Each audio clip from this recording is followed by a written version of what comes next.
할렐루야. 아멘. 반갑습니다. 같이 말씀을 공유하겠습니다. 함께 보실 말씀은 사사기 4장 말씀입니다.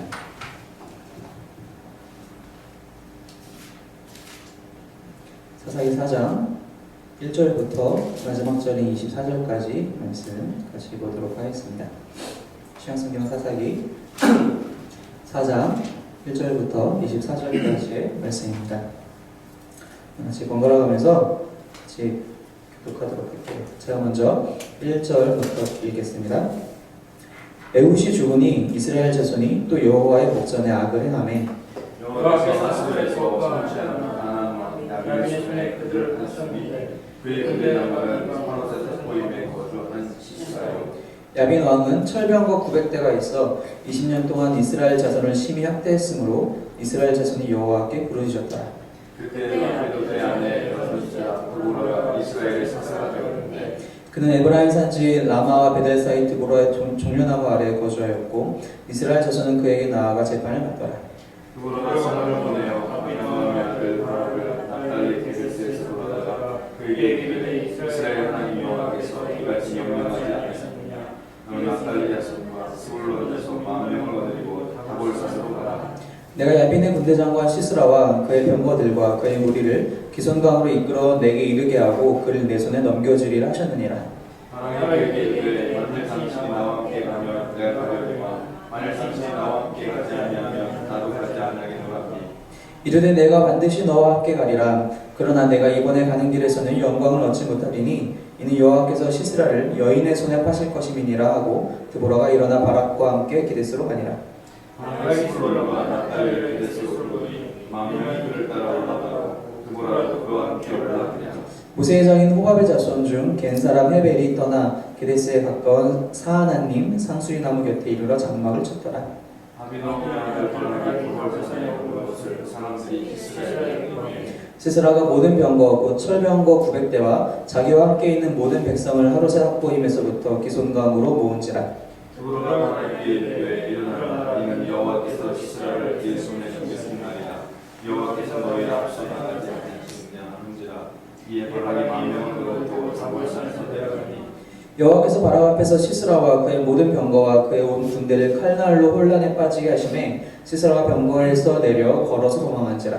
바락이 그의 병거들과 군대를 추격하여 하루새 보임에 이르니 시스라의 온 군대가 바락을 뛰어들었고 한 사람도 남은 자가 없었더라. 시스라가 걸어서 도망하여 겐 사람 헤벨의 아내 야엘의 장막에 이르렀으니 이는 하솔 왕 야빈과 겐 사람 헤벨의 집 사이에는 화평이 있음이라. 야엘이 나가 시스라를 영접하며 그에게 말하되 나의 주여 들어옵소서. 내게 들어오시고 두려워하지 마소서 하매 그가 장막에 들어가니 야엘이 불러들으라. 시스라가 그에게 말하되 청하노니 내게 물을 조금 마시게 하라. 내가 목이 마르다 하매 우유 부대를 열어 그에게 마시게 하고 그를 덮으니 그 요도에 장롱에서 있다가 만일 사람이 와서 내게 묻기를 여기 어떤 사람이 있느냐 너는 없다라 하고 그가 깊이 잠드니 헤벨의 아내 야엘이 장막 말뚝을 가지고 손에 방망이를 들고 그에게로 가만히 가서 말뚝을 그의 관자놀이에 박음해 말뚝이 꿰뚫고 땅에 박히니 그가 기절하여 죽으니라.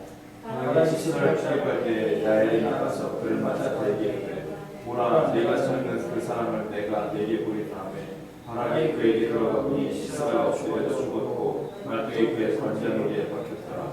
이와 같이 이날에 하나님이 가나안 왕 야빈을 이스라엘 자손 앞에 굴복하게 하신지라. 이스라엘 자손의 손이 가나안 왕 야빈을 점점 더 눌러서 마침내 가나안 왕 야빈을 진멸하였더라. 아멘. 제가 이제 요한일서 마치고 지난주 잠깐 창세기를 봤었는데 제가 신약 성경을 그동안 많이 설교를 했기 때문에 요한 2서와 3서 어려워서가 아니라 그냥 성경 한번 같이 보면 좋겠다 싶어서 어디를 볼까 하다가 원래는 좀 잠언도 생각을 했었는데요.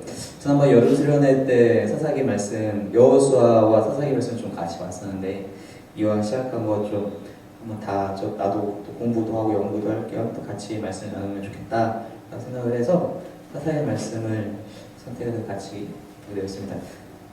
기억은 나시나요 혹시? 여기 다 여름 수련회 때 오셨기 때문에 여름 수련회 때 사사기 말씀 중에 어떤 부분을 봤었는지 혹시 기억하시나요? 재정이요? 그러니까 왜냐면은 뭐 눈치가 좋으신 분들은 제가 보통 강해 설교를 하면 당연히 1장부터 시작하겠지만 4장부터 시작하니까 그럼 1, 2, 3장을 다 썼겠구나 라고 예상을 하시면 되겠죠. 이제 지난번엔 제가 이제 예를 수련할 때는 1, 2, 3장 보면서 사사기의 서론과 그리고 처음 3명의 사사 온니엘과 에훗과 그리고 삼갈 이 3명의 사사를 잠깐 사실 삼갈은 많이 다루지 않았었는데 3명의 사사들에 대해서 잠깐 얘기하고 넘어가게 됐었죠. 이제 오늘은 4장부터 해서 쭉 이제 나머지 사사들의 이야기와 그 당시의 상황들을 좀 말씀을 통해서 좀 보려고 합니다. 우리가 오늘은 사사기 4장만 읽었는데요. 사실은 이 4장의 내용은 내러티브, 그러니까 이야기 형식으로 진행이 되고 5장에 가면은 같은 얘기를 이제 전쟁에서 승리한 후에 드보라와 바락이 노래를 찬양을 부르는 장면이 또 나와요. 그 5장 1절에 보면 이날에 드보라와 아비노함의 아들 바락이 노래하여 이르되 즉 드보라와 바락이 이제 다 모든 전쟁이 끝났으니까 아까 우리가 읽은 4장 24절에서 야빈이 결국에 진멸당하였다는 얘기이기 때문에 이제 노래하면서 이제 어떤 일들이 있었는가 이제 찬양을 하는 거죠. 하나님 찬양을 하는 거죠. 그래서 이제 5장은 보지 않고 지금 4장만 잠깐 우리가 같이 읽었는데 등장인물들이 여러 명이 나옵니다. 5명 정도가 키 포인트로 되는 5명 정도의 이제 등장인물이 나오게 되는데 이 이야기를 시작하면서 이 사사기 저자가 첫 번째 절에서 이 이야기를 시작하기를 에훗이 죽으니 이스라엘 자손이 또 여호와의 목전에 악을 행하였다 라고 시작을 하고 있습니다. 우리가 이제 사사기 처음 얘기를 할 때 잠깐 나누긴 했지만 여호수아가 죽고 나서 이스라엘 사람들이 이제 리더가 사라진 셈이에요. 어떤 카리스마 있는 리더가 사라졌기 때문에 어떻게 해야 되나 라는 고민이 있었겠죠. 다행일지 모르겠는데 다행히 여호수아 이후에 첫 번째 사사, 첫 번째 리더는 온니엘이라는 사람이었습니다. 그때 잠깐 얘기했지만 온니엘은 어떻게 보면은 정말 사사다운 사사였다. 그냥 장수, 아주 당시에 용맹한 장수 출신이었고 아주 모든 사람들에게 인정받을 수 있는 그런 사람이었기 때문에 왜냐면은 모세부터 이 이스라엘 백성들에게 계속 바라보았던 리더들은 카리스마 있고 한마디 하면 막 하나님이 다 들어주시고 전쟁에 나가기만 하면 승리하는 그런 사람들이었잖아요. 모세와 여호수아가. 당연히 그 다음 사사도 당연히 그런 사람이 오겠거니 하고 마침 또 그렇게 온니엘이라는 참 모범적인 사사가 왔었죠. 그 온니엘이 죽은 이후에 또 이제 이스라엘 사람들은 또 흩어지기 시작하죠. 흩어지기 시작하면서 또 누가 나타나냐? 에훗이라는 사람이 나타나는데 전혀 예상치 못한 사람이었죠. 왼손잡이, 당시에 왼손잡이라는 것은 거의 저 사람은 거의 뭐 지금으로 치면 뭐 장애인이라고 인식할 만큼 왼손잡이였고 참 어떻게 보면 되게 낮은 사람이었었는데 그 사람을 통해서 또 하나님께서 또 일을 하시죠. 그 사람이 이제 몰래 이제 칼을 들고 왕국에 들어가서 이제 거짓으로 이제 잠깐 얘기할 것이 있다라고 사람을 다 불린 다음에 찔러서 죽이는, 암살을 하는 그런 일이 있죠. 그 에훗이 죽고 나서 이스라엘 백성들이 또 여호와의 목전에 악을 행하였다고 합니다. 물론 방황할 수 있습니다. 리더가 없을 때 백성들이 방황할 수 있어요. 방황할 수 있는데 그 방황하는 와중에 악을 행하였다라는 것. 어떻게 우리가 이것을 봐야 되느냐? 여기서 우리가 좀 첫 번째 등장인물을 같이 좀 살펴볼 필요가 있습니다. 제일 첫 번째 나오는 인물은 2절에서 얘기하는 것처럼 하솔에서 통치하는 가나안 왕 야빈이라는 사람입니다. 가나안 왕 야빈. 과연 이 사람은 누구일까?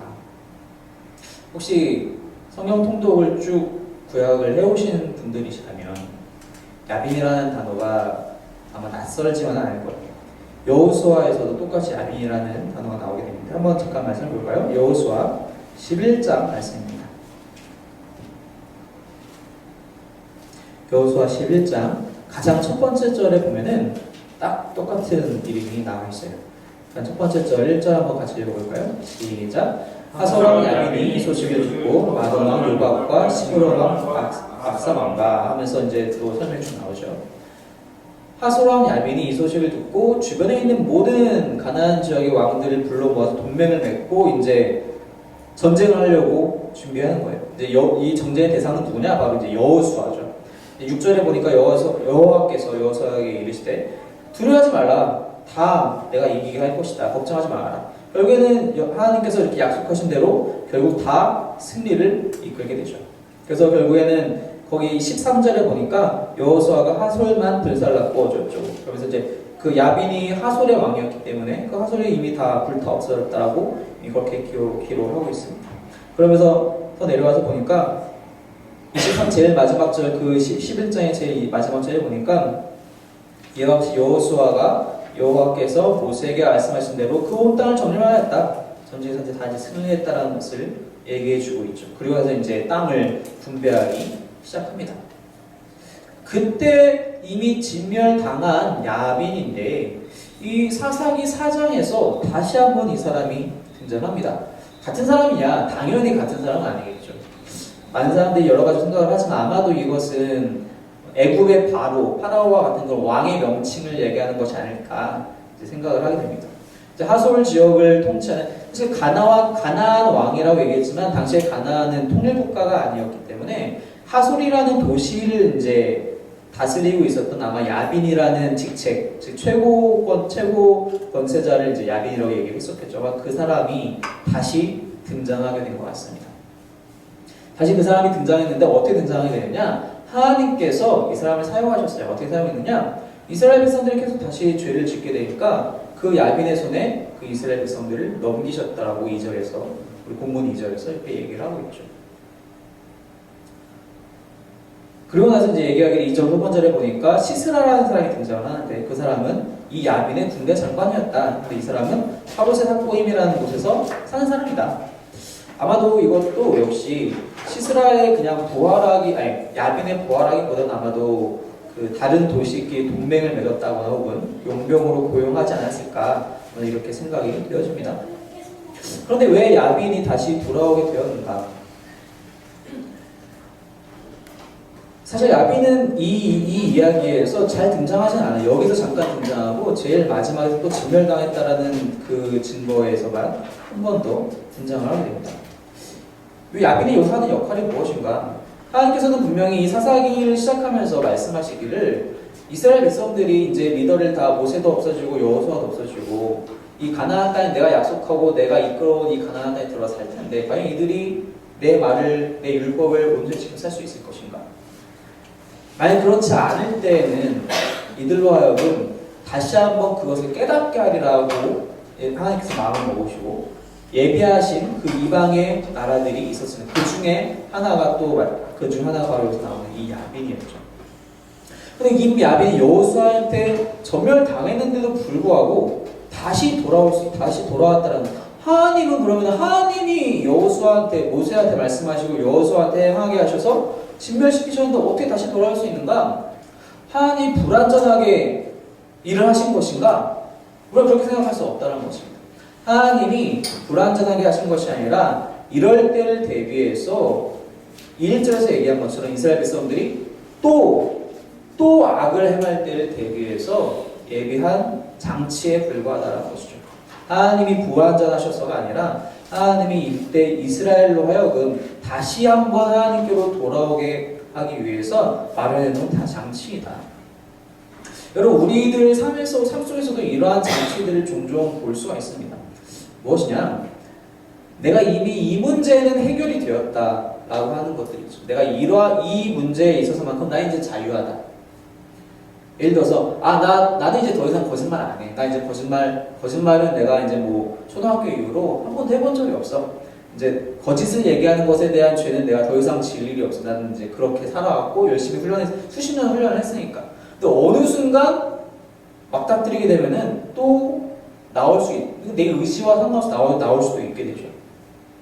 가장 간단한 예를 들었지만 우리가 이미 나는 이 문제에 대해서 완전하다라고 생각하는 분야에 대해서 우리가 마음을 놓게 될 때 우리는 또다시 그러한 악을 저지를 수 있다는 것입니다.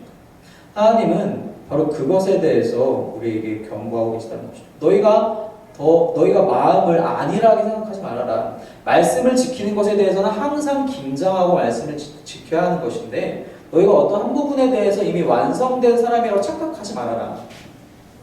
우리 여름 수련회 때 제가 이제 같이 말씀 나누면서 여호수아 1장 그 7절 9절 말씀에 대해서 같이 나눴었는데 그때 얘기하기를 말씀을 지키고 율법을 따르는 것에 대해서 강하고 담대하라. 단지 그냥 마음의 격려로 마음을 강하고 담대하라는 것이 아니라 말씀을 지키기 위해서 강하고 담대해져라가 바로 하나님께서 여호수아에게 주신 명령이었다면 우리 역시 그렇게 해야 된다는 것입니다.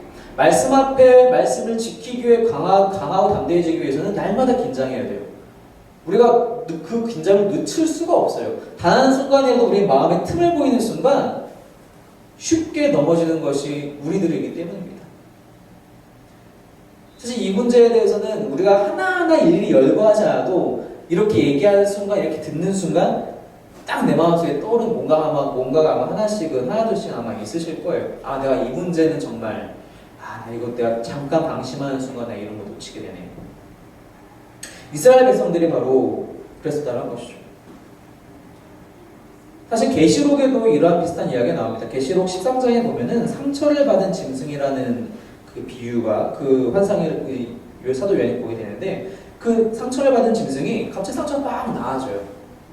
우리를 공격하던 짐승이 우리가 막 같이 대적해서 싸우니까 상처를 받았는데 갑자기 그 상처가 좀 다 치유가 돼요. 마치 이러한 것과 같이 내가 잠시 신경을 끄게 되면은 다시 되살아나서 다시 나에게 되돌아오는 것들이 있다라는 것입니다. 이러한 사단의 끈질김이 있다라는 것입니다. 우리에게 필요한 것은 항상 깨어 있어서 기도하고 주님을 바라야 된다는 것.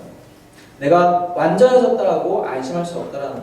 우리가 지난번에 요한일서에서도 잠깐 살펴봤지만 요한일서 마지막 장에서도 성도들에게는 사망에 이르게 하는 죄가 분명히 있다. 사망에 이르지 않는 죄도 있지만 사망에 이르게 하는 죄도 있다. 안심하지 말고 날마다 기도해라. 항상 기도하면서 깨어있어라. 사도 요한이 요청하지 않았습니까? 바로 이 말씀에서도 이 사사기에서 동일하게 하나님께서 우리에게 말씀하고 계시다는 것이죠. 우리가 어떻게 그것을 이들이 안심하고 있었다는 것을 알 수가 있느냐? 본문 3절에 보니까 야빈 왕이 20년 동안 이스라엘 자손을 심히 학대했다라고 얘기를 하고 있어요. 에훗이 죽고 나서 에훗이 이제 죽기 전에 80년 가까이가 이제 그 태평성대를 이루었었는데 그 이후에 이제 20년 동안이나 이들이 당했단 말이죠. 이게 20년 절대로 짧은 시간이 아닌데 어떻게 그게 가능할까? 왜냐면은 이스라엘 백성들은 출애굽 이후에 하나님을 날마다 체험하면서 살아왔던 백성들인데 20년 동안 과연 어떻게 하나님을 의지하지 않을 수 있는가? 물론 하나님이 정하신 기간이 분명히 있을 수 있지만 이들이 20년 동안 이렇게 당했던 이유 중에 하나는 분명히 이들이 기도하지 않고 어떻게 우리 스스로의 힘으로 이 야빈 왕의 학대를 이 고난을 우리가 벗어날 수 있을까? 하나님을 의지하지 않고 오직 자신만을 의지했기 때문에 깨어서 기도하지 않고 자신이 방심하고 놓쳤던 그런 악들을 뒤돌아보는 것이 아니라 오직 무력만으로 나의 힘으로 할 수 있다라고 그렇게 의지하는 순간 점점 그 해방의 날은 뒤로 물러나게 된다는 것입니다. 오직 하나님만을 의지하고 하나님만을 신뢰하는 것. 내가 내 스스로의 힘으로 할 수 없다는 우리가 지난주에도 말씀에서 같이 나왔지만 내 스스로 할 수 있는 것이 아니다라는 것. 하나님을 의지할 때 하나님이 일하신다는 것을 이스라엘 백성들이 잊고 살았기 때문에 20년 동안이나 잊고 살았기 때문에 이들이 이렇게 어려움을 당하고 있었다는 것이죠. 바로 그것이 야빈 왕을 통해서 하나님께서 우리에게 보여주시는 경고라는 것입니다. 두 번째로 등장하는 인물은 이제 시스라, 아까 잠깐 얘기했던 시스라입니다. 이 이야기에서 아까도 얘기했지만 야빈 왕은 이제 이렇게만 나오고 마지막에 이제 진멸당할 때까지만 나오고 사실 잘 드러나지 않아요. 이 배후에서 조종하는 세력이라고 우리가 얘기할 수 있겠죠. 근데 시스라는 그렇지 않습니다. 시스라는 실제로 눈에 보이는 위협입니다. 그 3절 아까 보니까 전반절에 보니까 철병거 900대가 야빈 왕에게 있었고 이 철병거 900대와 함께 시스라가 이제 이 이스라엘 백성들을 억누르고 있는 상황이었죠. 아무래도 그런 걸 보게 되니까 이 시기가 이제 많은 학자들이 이제 조금씩의 차이는 있지만 기원전 1200, 1300, 1400년대 그 근처로 우리가 보고 있는데 그 그 당시에 철병거라는 것은 청동기 시대에서 철기 시대로 넘어가는 그 와중에 철병거를 900대나 갖고 있다는 것은 엄청난 군사력이라는 것이죠.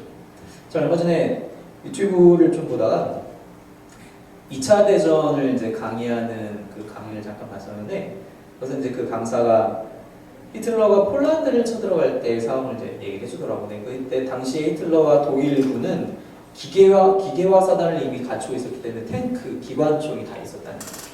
네, 그걸 다 몰고 들어가는데 폴란드에서는 그 독일군에 대적해서 나온 군대가 왕실근이 백만 타고 칼 들고 이러고 나왔다는 싸움이 될 수가 없죠. 마찬가지로 여기서도 시스라가 이 철병거 900대와 수많은 군사들을 그들의 이스라엘 백성들에 보여줬을 때 이스라엘 백성들은 힘을 잃을 수밖에 없다는 거죠. 우리가 이미 봤다시피 이 3장에서 이제 아까 얘기한 사사 3명이 나오게 되는데, 에훗이 사용한 건 그냥 작은 칼이었어요. 이렇게 숨겨서 들어갈 수 있는 작은 칼. 삼갈이 사용한 것은 그 사사기 3장 마지막 절에 보면은 사사기 그 3장 31절에 보면 아낫의 아들 삼갈이 있어 소모는 막대기로 600명을 죽였다. 뭐 멀쩡한 무기가 있는 상황이 아니었다는 거죠. 물론 그 소모는 막대기, 무기 같지도 않은 것으로 600명을 죽였다는 것 자체가 하나님의 능력이고 하나님의 은혜인 것을 우리가 분명 알 수는 있지만, 당시에 이스라엘 백성 상황은 뭐 그렇게 대단한 무기가 있어서 대적할 수 있는 상황이 아니었다는 거죠. 실제로 이렇게 드러나는 위협으로 시스라가 그 이스라엘 백성들 눈에 비춰졌다는 것입니다. 그런데 재밌는 것은요, 이 시스라의 군대가 정말 엄청난 압제를 해왔을 테고, 당연히 이 시스라의 군대가 이제 사라지기 위해서 엄청난 일들이 일어났을 것으로 우리가 예상하고 이 글들을 계속 읽게 되는데, 사실은 그게 안 나와요. 그러한 전쟁 기사가 안 나옵니다. 무슨 뜻이냐? 아까 우리가 읽어서 알지만 이제 바락이라는 사람이 드보라를 만나게 되고, 그렇게 해서 군대를 모아서 이제 10절에 보니까 스불론과 납달리의 지파를 통해서 10,000명을 모으게 되고, 그 10,000명이 나아가요. 그래서 이제 시스라의 군대와 맞닥뜨리게 되죠. 15절에 보니까 하나님께서 바락 앞에서 먼저 가셔서 그들 혼란에 빠지게 하시고, 그들은 벌써 16절에 와서 보니까 군대를 추격해서 한 사람도 남은 자가 없더라. 철병거 900대가 있었는데 이스라엘 백성들에서는 그냥 사람만 10,000명이 나간 건데, 무슨 엄청난 전쟁과 전략들과 막 잠복했다 나타나고 대응을 어떻게 뭐 이렇게 세우고 막 그런 자세한 얘기들이 나올 것 같은데, 뭐 거짓말같이 그냥 이 이스라엘 군대는 사라져 버립니다. 왜 그러느냐? 왜 이 사사기의 저자는 그렇게밖에 얘기할 수 없었느냐? 하나님이 함께 하실 때 이러한 문제들은 그냥 눈 녹듯이 온데간데 없이 사라진다는 것입니다. 우리에게도 눈앞에 닥쳐있는, 내 눈앞에서 딱 보이는 실제적인 위협들이 있습니다. 위협이라고 할 수도 있고요, 고난이라고 할 수도 있고, 뭐 그게 스트레스일 수도 있고요. 어떤 사람은 그게 인간관계에서 오는 것일 수도 있고, 어떤 사람은 그게 재정적인, 물질적인 문제일 수도 있고, 육체적인 고난일 수도 있고, 다양합니다. 나를 억누르는 것 같아요. 내가 뭔가를 할 수 없을, 옴짝달짝 할 수 없을 정도로 나를 억누르고, 나를 힘 빠지게 하고, 나를 짜증나게 하는 눈에 보이는 위협들이 우리에게 있습니다. 이러한 어려움들을 우리가 어떻게 벗어낼 수 있느냐? 우리가 서로 많이 물어보죠. 서로에게 조언을 구합니다. 뭐 신앙의 선후배들에게 같이 얘기하기도 하고, 아니면 삶의 지혜를 갖고 있는 뭐 인생의 선후배들에게 또 얘기하기도 하고. 사실 답은 잘 없어요. 뭐 이런저런 얘기들 하지만 다 각자의 의견이고 각자의 경험에 불과합니다. 사실 그런 얘기를 듣고 오면은 그때는 좀 고개가 끄덕여지다가도 다음에 뒤돌아오면 좀 허탈하기도 하고 남는 게 없습니다. 저한테 그걸 물어보신다고 해도 저도 별다른 답을 아마 못 줄 거예요. 저도 그냥 기도 열심히 해야지. 그냥 열심히 기도하고 하나님을 기대해야지, 어떡하겠어. 라는 말밖에 아마 못 할 거예요. 근데 중요한 거는 그게 답이라는 거예요. 마치 하나님이 함께 하셨을 때 이 시스라의 군대가 그냥 한순간에 사라져버린 것처럼, 우리 삶 속에서 나를 실제로 위협하는 문제들 역시 하나님이 나와 함께, 내가 하나님과 함께 한다면 문제가 그냥 다 사라져 버린다는 것입니다. 너무 뻔하죠. 너무 뻔해서 어떻게 보면은 이미 다 초등학교 1학 1, 2학년 때 배운 도덕적인 문제들, 그런 의미 없는 교훈같이 들립니다. 그래서 우리가 또 봐야 될 것이 바로 이 드보라와 바락이라는 사람입니다. 어떻게 해서 이게 가능한가? 이렇게 말도 안 되는 전쟁이 이게 가능한가? 드보라가 등장을 합니다. 6절에 드보라가 등장하는데, 4절에 등장하는데, 이 4절에 드보라가 어떻게 등장하냐면은, 라피도스의 아내 여선지자 드보라가 있었다. 근데 그가 이스라엘의 사사가 되었는데, 모든 이스라엘 자손들이 그에게 나와서 재판을 받았다. 드보라는 여선지자였으면서 동시에 사사였습니다. 이 이전에, 드보라 이전에 나온 3명의 사사, 이 사사기 3장에 나온 3명의 사사는 온니엘, 에훗, 삼갈. 온니엘 장수 출신이죠. 용맹한 사람입니다. 에훗 그래도 암살하려고 들어가면 어느 정도 용기가 있어야 돼요. 그리고 암살이 성공한 이후에 또 군사를 모으죠. 그리고 터들어갑니다. 삼갈 아까 봤지만 600명을 소모는 막대기로 엄청난 괴력의 소유자였을 것 같아요. 왠지.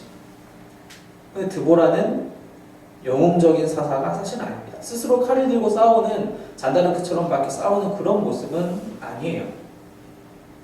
근데 이 드보라가 하는 일이 무엇이었느냐? 모든 사람이 그에게 나아가서 재판을 받았더라. 사사하면 우리가 영어로 번역할 때 저지라고 번역을 하는데, 재판관이라는 뜻으로 우리가 한순간 딱 받아들이게 되죠. 재판관이라는 것은 옳고 그름을 분별해주는 사람입니다. 옳고 그름을 어떻게 분별해줄 수 있느냐? 그냥 내가 그렇게 살아왔으니까 분별해주는 것이 아니라는 거예요. 우리가 법정에 가도 판사들이 절대 그런 식으로 하지 않아요. 내가 지난번에 이거 먹었는데 말이야, 이거 한 500원이면 되더라고, 너 이것도 너도 500원에 파고. 그런 식으로 절대 판결하지 않습니다. 정해진 법률이 있고 그 법률의 기초에서 의거해서 정확하게 법적으로 중립적인 마음을 가지고 판단을 합니다. 당시의 사사들이 판단한다는 것, 재판한다는 것은 자신의 경험과 자신의 지혜로 하는 것이 아니라 하나님의 말씀을 듣고 그 말씀대로 분별했다고 하는 것입니다. 당연히 그러니까 여선지자가 되는 거죠. 말씀을 대언하는 사람이 되는 것이니까. 바로 그런 사람이 드보라였습니다. 그 드보라가 말씀을 선포합니다. 바락에게 선포를 합니다. 6절에 보니까 바락을 불러요. 납달리 게데스에 있던 바락을 불러서 그에게 이르되, 이스라엘의 하나님 여호와께서 이같이 명령하지 아니하셨느냐? 너는 납달리 자손과 스불론 자손 10,000명을 거느리고 달볼산으로 가라. 그리하면 내가 그 시스라 군대를 기송강으로 이끌어내게 이르게 하고 너에게 넘겨주리라. 하나님 그렇게 말씀하셨다. 바라가 들어라. 말씀을 선포합니다. 그 말씀을 들은 바락은 말씀에 반응합니다. 어떻게 반응하냐? 알겠습니다. 근데 나 혼자는 안 가겠고 당신이 나랑 같이 간다면 내가 가겠습니다. 같이 가게 되죠. 그래서 가서 바락만 이 말씀에 반응한 것이 아니라 바락이 그 얘기를 그대로 또 전하니까, 또 선포하니까 스불론과 납달리 지파에서 10,000명이 군사가 또 모입니다. 10,000명의 군사가 또 그 말씀에 반응했다는 것이죠. 사실 바락을 얘기할 때 많은 사람들이, 학자들도 마찬가지고요. 이거 참 못났다. 사람 참 못났다. 아니, 드보라는 전투력이 있는 사람도 아닌데 왜 드보라를 데려가려 하느냐? 너한테 말씀을 했으면 네가 믿고 가야 되는 거 아니냐? 라고 많은 사람들이 그렇게 생각을 해요. 이 8절의 말씀 때문에. 당신이 나와 함께 가면 내가 가려냐? 당신이 나와 함께 가지 아니하면 나도 가지 않겠다. 이 사람들의 그러한 의견을, 그러한 이야기를 더 확고히 해주는 것처럼 보이는 것이 드보라의 반응입니다. 드보라가 그 9절에서 얘기하기를, 내가 반드시 너와 함께 가리라. 그러나 내가 이번에 가는 길에서는 영광을 얻지 못하리니 이는 여호와께서 시스라를 여인의 손에 파실 것입니다. 네가 시스라를 실제로 죽이는 영광을 갖지 못할 거야. 라고 드보라가 얘기를 합니다. 이것이 드보라가 책망하듯이 얘기했었는지 아니면 그냥 하나님의 말씀을 전하는, 선포하는 차원에서 얘기한 것인지는 우리가 사실 이 말씀만 보고서는 쉽게 판단할 수 없어요. 그렇기 때문에 사실 바락도 쉽게 우리가 폄하시킬 수는 없다는 것입니다. 근데 성경을 읽을 때 어떤 부분이든지 어떤 구절이든지 성경을 읽을 때 우리의 가장 건강한 방법 중에 하나는 무엇이냐면 이 내용에 대해서 성경 안에 다른 곳에서 증언하는 부분이 또 있는가? 있다면 거기서 어떻게 이야기하고 있는가? 히브리서 말씀 한번 같이 볼까요? 히브리서 11장 말씀입니다.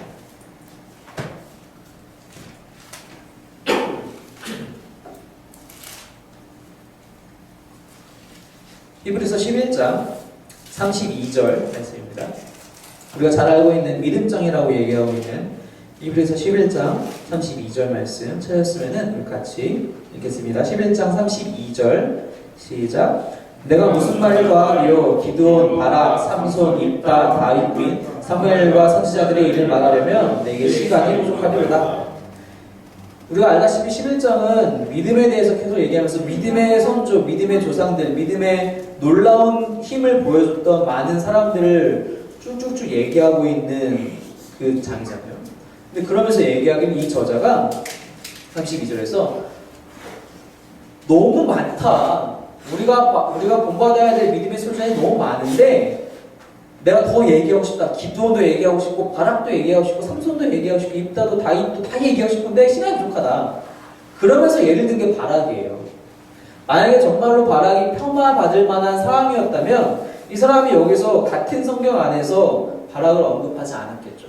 무슨 뜻이냐? 사사기에서 우리가 방금 봤던 바락의 그 반응은 내가 두렵다라는 반응이 아니라 당신이 나와 함께 하는 것이 중요하다. 드보라가 함께 하는 것이 아니라 드보라와 함께 하신 하나님이 나와 함께 하시는 것이 중요하다. 나는 그 믿음 없이는 가지 않겠다. 난 그 확신 없이는 가지 않겠다라는 그 믿음의 고백인 것입니다. 바락이 그렇게 그 믿음을 고백하고 함께 가겠다고 드보라가 약속을 하죠. 그리고 나서 일들이 진행이 되지 않았습니까? 바락의 마음속에서는 아마 9절에서 드보라가 얘기를 했을 때 너가 이 일로 인해서 너가 영광을 얻지 못할 거라고 했을 때 바락의 마음에 혹시라도 기껏 여기까지 왔는데 이것도 못하는 거야? 라는 마음이 혹시라도 있었다면 여기서 그냥 길을 그냥 돌아서 갔을 거예요, 집에 아마. 그런데 그렇지 않죠. 그대로 다시 돌아가서 또 10,000명을 부르셨습니다. 영광 따위, 자기가 받는 영광 따위 바락의 마음에는 전혀 있지 않다는 것입니다. 내가 취하는 영광이 중요하지 않다. 하나님이 나와 함께 하시는 것이 중요하다. 하나님이 나와 같은 편에서 싸우시는 것이 나는 더 중요합니다. 라고 바락이 고백하고 있다는 것이죠. 바락은요, 그래서 어떻게 하냐면은 우리가 이제 이 내용을 이미 다 읽어봐서 알지만 사실 그렇게 해서 이제 바락이 10,000명을 모으게 되고 그 시스라 군대와 만나서 결국 다 이기죠. 그 15절, 16절에 다 보니까 한 사람도 남김없이 다 이겼다고 얘기를 해요. 그죠? 전쟁이 끝난 상황입니다. 어떻게 보면 표면적으로는 전쟁이 끝났어요. 전쟁이 끝났는데 아마 많은 사람들이 거기 있는 10,000명도 그렇고 막 끝났다 이겼다 막 좋아하면서 어떤 사람은 전명을 보내서 우리가 이겼어 막 이렇게 또 소문을 막 퍼뜨리겠겠죠. 그런데 바락은요 멈추지 않습니다. 거기서 안심하지 않아요. 무슨 뜻이냐? 시스라가 도망갔잖아요. 그 시스라를 추적합니다. 근데 시스라와 야엘의 이야기가 이제 그 이후에 바로 나오게 되는데 그리고 나서 야엘이 죽이고 나서 시스라를 죽이고 나서 바락이 찾아옵니다. 22절에 보니까 바락이 시스라를 추격할 때 즉 야엘의 집까지 왔다는 장막까지 왔다는 거죠. 바락은 영광 따위 승리의 기쁨 따위 그것이 중요한 것이 아니라 말씀을 받았으니까 시스라를 나에게 넘기겠다라는 우리가 전쟁에서 확실히 이기겠다는 말씀 받았으니까 받은 소명을 가지고 이루기까지 달려가는 것이죠. 바락의 모습이 바로 그런 모습이라는 겁니다. 내가 이 일을 통해서 영광 받기 위해서 하는 것이 아니라 하나님이 말씀하셨고 하나님이 이루라고 했으니까 가는 것입니다. 많은 사람들이 승리에 도취했을 때 10,000명, 그 1,000명과 900대를 다 내려눕히고 기뻐할 때 아직 끝나지 않았다 라고 가는 것이죠. 그게 바로 바락의 진짜 모습이라는 것입니다. 이 드보라와 바락 이 두 사람의 모습을 통해서 우리가 아까 얘기했던 너무 뻔한 교훈, 눈에 보이는 위협을 우리가 어떻게 실제적인 이 위협을 어떻게 벗어날 것인가? 바로 말씀과 행동이라는 것입니다. 하나님이 함께 하시다라는 것은 나 마음이 갑자기 뜨거운데? 내 손에 뭐가 만져지는 것 같은데? 귀에서 뭐가 들리네? 이게 아니라는 거예요. 하나님이 함께 한다는 것은 내가 말씀을 듣고 내가 말씀대로 행동하는 것이 바로 하나님이 나와 함께 하시는구나. 나의 감정적인 차원을 넘어서서 그냥 나의 환상을 뛰어넘어서 내가 말씀대로 사는 것, 바로 그것이 하나님이 나와 함께 하시는 것입니다. 함께 한다는 것입니다. 그럴 때 모든 문제가 사라지게 된다는 것이죠. 드보라처럼 말씀을 선포하는 자, 바락처럼 말씀을 듣고 행하는 자가 우리 가운데 있어야 한다는 것입니다. 이 사람들이 함께 있을 때 이 일들이 일어날 수 있다는 것이죠. 하나님과 함께 한다는 것, 모든 문제들이 해결된다는 것. 좁은 의미에서 보면 어떻게 보면 이것은 설교자와 성도 사이의 관계일 수도 있어요. 드보라는 말씀을 하나님의 말씀 선포하고 말씀을 듣는 바락은 그 말씀 그대로 수행하고 순종하죠. 하지만 넓은 의미에서 보자면 우리 모든 크리스찬들 서로서로의 관계가 될 수 있습니다. 어떤 사람이 너무 힘들어서 자신의 문제 때문에 너무 괴로워서 다른 믿는 사람들에게 찾아갈 수 있어요. 어떻게 해야 될까? 나 이런 고민들이 너무 많다. 당연히 조언해 주겠죠. 그러면서 그래 힘내라. 내가 해줄 수 있는 건 기도밖에 없다. 내가 다른 거 나도 돈도 없고 나도 힘이 없고 나도 몸이 아프지만 내가 너한테 해줄 수 있는 것은 기도와 격려밖에 없다. 힘내자. 그거밖에 없는 것이 아니라 그것이 있어서 우리가 할 수 있다는 것입니다. 그것이 있어서 우리가 그 문제들을 하나님과 함께 해결할 수 있다는 것입니다. 우리에게 이미 가장 큰 무기가 있다는 사실을 믿으시기 바랍니다.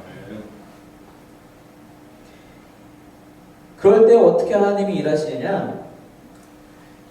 드보라도 얘기했지만 거기가 그 전쟁의 장면을 다시 한번 잠깐 볼까요? 14절에 보니까 드보라가 바락에게 이르되 일어나라 이는 여호와께서 시스라를 내 손에 넘겨주시나이다. 여호와께서 너 왜 앞서 나가지 아니하시느냐? 너보다 앞서서 너의 만명의 군사보다 앞서 너 앞에서 이미 나가고 계시지 않으시느냐? 15절에 보니까 여호와께서 바락 앞에서 시스라와 그의 모든 병거와 그 온 군대를 칼날로 혼란에 빠지게 하셨다. 사실 바락의 군대는 뒤처리만 한 거예요. 그리고 하나님이 하신다는 것입니다. 하나님이 싸우신다는 것입니다. 우리가 지난주 말씀에서 봤듯이 야곱의 씨름 가운데서 봤듯이 야곱의 이름은 이스라엘로 바꿔주신다는 하나님이 싸우신다는 것. 내가 하나님과 대적하는 것이 아니라 내가 먼저 무언가를 하는 것이 아니라 하나님이 앞서가셔서 하나님이 싸우신다는 것.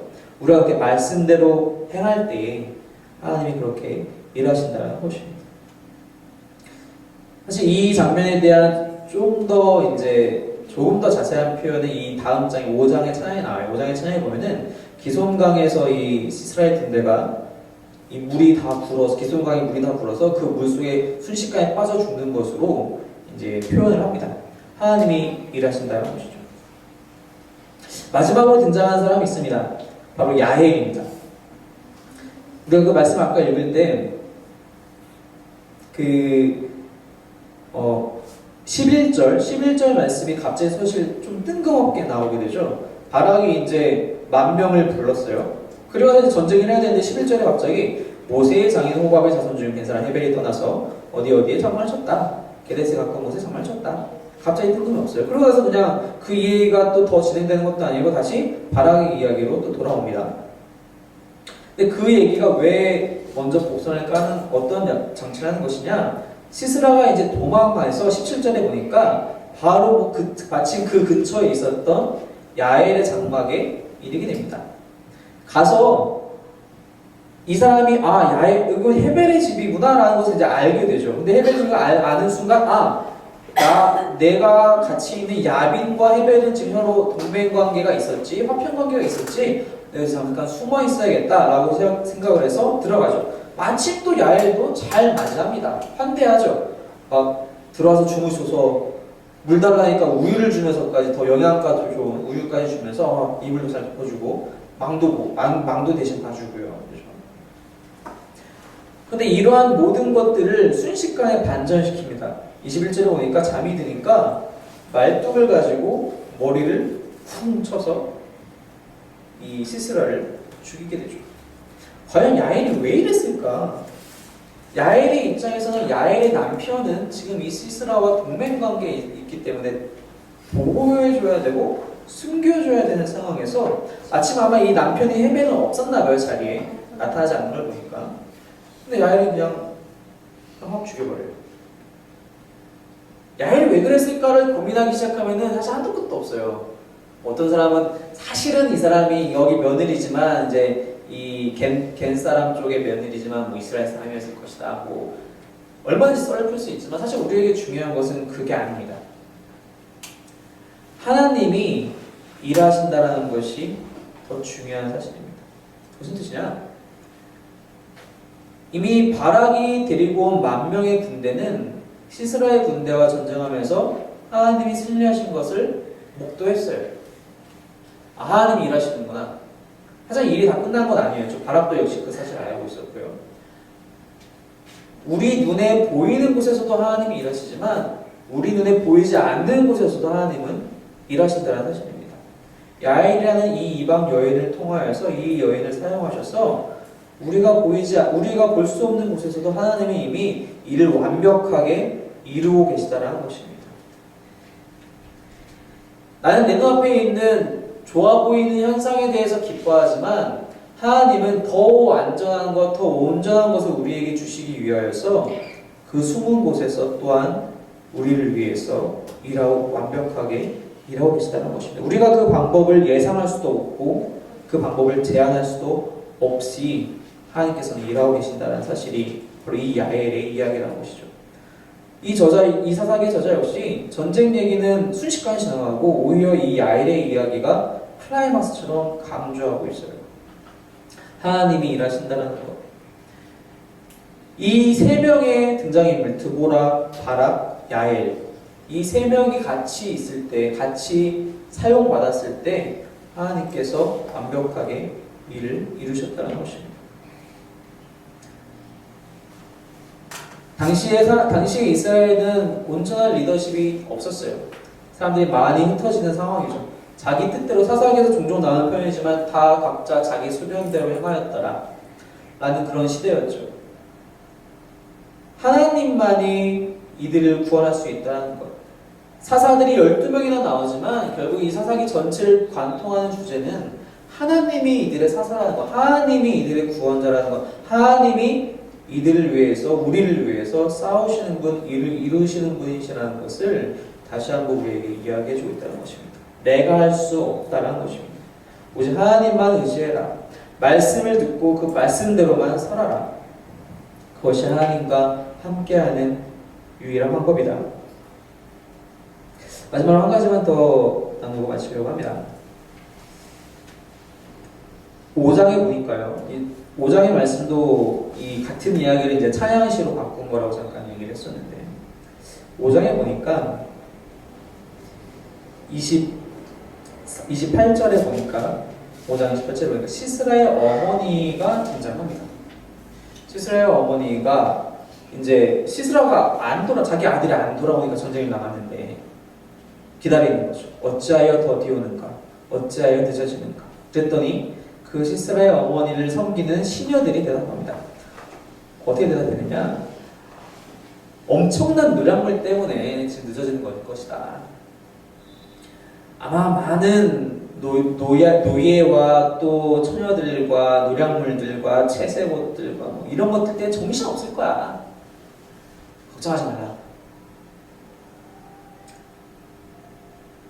악에 대한 어떠한 환상도 어떠한 희망도 우리가 갖지 말아야 한다는 것입니다. 철병국 900대 당시의 사람들에게는 무시무시한 무기였겠지만 눈에 보이는 것으로는 너무나도 무시무시한 것이지만 대단해 보이는 것이죠. 이스라엘 입장에서는 무시무시하지만 사실 이 가나안 입장에서는 와, 우리 정말 대단하구나. 우리 정말 믿음직스러운 것들이 있구나. 다 환상이라는 것입니다. 그런 것들을 우리가 의지할 필요가 없다라는 것입니다. 아무리 좋은 것도, 아무리 놀라운 것도, 아무리 뛰어난 기술도, 아무리 우리가 최고로 치는 것일지라도 하나님이 그것들과 함께하지 않는다면 그것은 그냥 없어질 것들에 불과하다는 것입니다. 요한에서에서 사도 요한도 얘기한 것처럼 모든 것들이 다 사라질 것이다. 이러한 것들에 대해서 우리가 희망을 갖고 환상을 갖는 것 아무 의미 없다라는 것입니다. 오직 하나님만 바라보라. 참 이 찬양시를 지으면서 너무 대단한 것 같아요. 우리가 무엇을 정말로 의지해야 하는가? 우리가 무엇을 정말로 바라보아야 하는가? 바로 우리가 그러한 믿음의 소유자가 됐으면 좋겠습니다. 날마다 하나님만을 바라보면서 하나님 당신이 없는 곳에서는 나도 역시 눈길 또한 주지 않겠습니다. 오직 주님이 나와 함께 하실 때만 내가 그 말씀대로 행하고 주님의 일을 이루도록 하겠습니다. 당신의 말씀에 더욱더 매달려서 주님만 바라보면서 주님이 나를 위해서 일하신다는 사실을 신뢰하며 기쁜 마음으로 살아가겠습니다라고 고백하는 우리 한 사람 한 사람이 또 우리 교회가 되기를 주님의 이름으로 소망합니다. 같이 기도하겠습니다.